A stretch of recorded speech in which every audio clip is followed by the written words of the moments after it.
Шокпайдынор, бир аракеттен улуттук кыздар кыймылынын активисткасы боломун.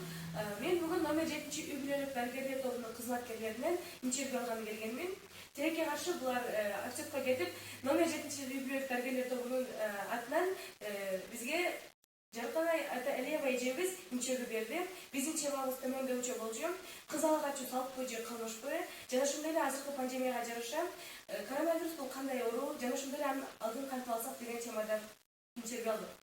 Саламатсызбы Жаркан эже? Коронавирус бул кандай оору? Жана ошондой эле ал коронавирустун алдын кантип алсак болот? Азыркы убакта коронавирус оорусу бул эң коркунучтуу, дүйнө жүзү боюнча эң коркунучтуу инфекциялык оору болуп эсептелинет дагы. Анын алдын алуу жолдору сөзсүз түрдө биз биринчи очередде гигиенаны сакташыбыз керек, эл көп чогулган жерге барбашыбыз керек, мүмкүн болушунча маска, перчатки, сөзсүз түрдө антисептик колдонуу менен өзүбүздү оорудон сактай алабыз. Чоң рахмат. Жана дагы сизге бир суроом бар. Ала качуу бул сиздин оюңузча салппы же кылмыш болуп эсептелинеби? Сиз кандай ойлойсуз? Ала качуу биринки убакта салт болуп эсептелип келген. Азыркы биздин убакта бул кылмыш болуп эсептелинет.